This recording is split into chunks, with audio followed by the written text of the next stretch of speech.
du droit de mettre sur les esclaves. Oh mon Dieu, on croirait l'entendre.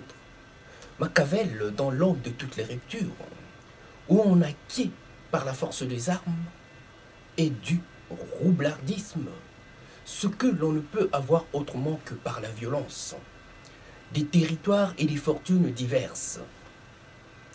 Voilà qu'un député rwandais, lors d'une grande assemblée panafricaine, jeta là un pavé dans la mare en revendiquant une parcelle du territoire congolais dont ils auraient été privés lors de la dernière redistribution de cartes par les anciens empires. Plus question de motus, bouche cousue, qui leur a été supplanté du jour au lendemain par la dite communauté où les anciens empires ont revisité les frontières à travers lesquelles la mainmise de Léopold II sur le Congo-Kinshasa.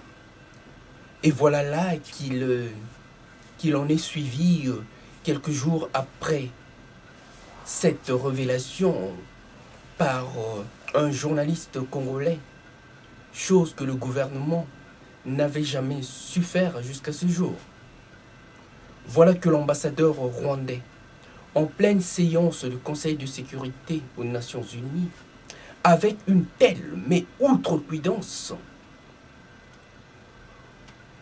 aux envolées lyriques, se permet là de dire à la délégation congolaise ce qu'elle doit ou ne pas faire, ce qu'elle doit ou ne pas dire.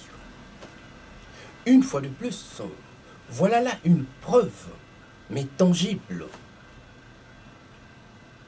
de cette agression que nous n'avons cessé de dénoncer depuis belle lurette, et l'implication directe et irréfutable du Rwanda dans le chaos congolais et aussi dans le chaos de ses institutions. On ne peut que se permettre une telle décontraction que quand on est sûr de ses arrières.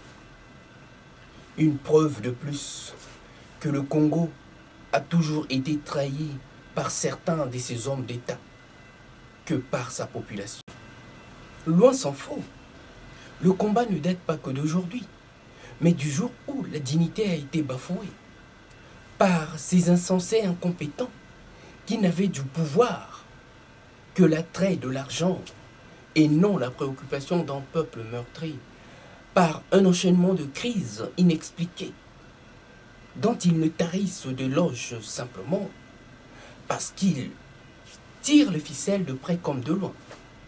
Un peuple trahi est toujours celui qui est dans le doute d'une bonne lecture de la crise qu'il traverse. Et c'est le cas de la République démocratique du Congo, où les intrigues battent de l'aile tout en accompagnant ce chaos digne de Machiavel. On comprend mieux aujourd'hui la raison de ce tripatouillage par quoi on a entraîné la République démocratique du Congo dans la boue. La communauté internationale ne peut plus se permettre de croiser ses bras au vu de tout ce qui a été dit et révélé au grand jour dans ces différentes assemblées.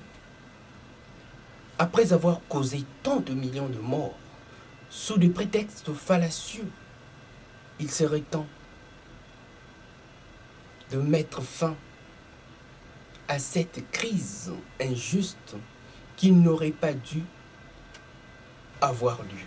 Voilà qu'on a fait de la République démocratique un parent pauvre pour le simple fait qu'il détient ce que d'autres n'ont pas.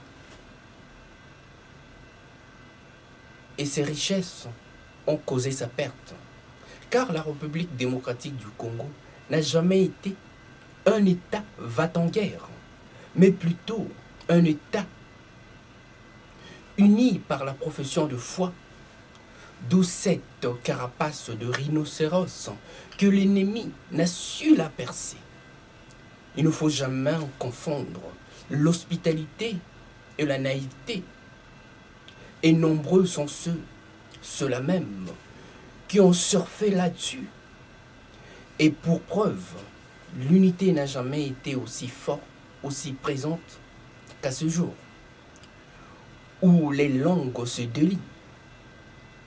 Le Congolais est un artisan de la paix dont l'unité n'a jamais été mise en défaut. Ciment d'une nation toujours debout, malgré autant d'injustices. À bon entendeur, salut.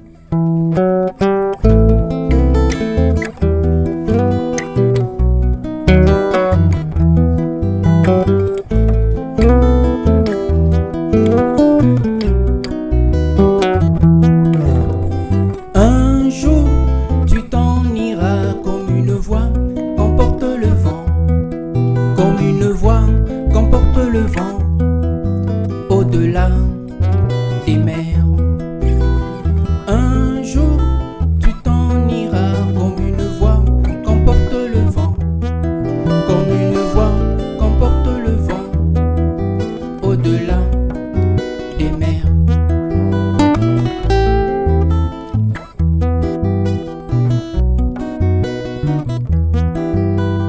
Une voix, sans foi, une loi, sans toi, mais une foi, sans loi pour une foi.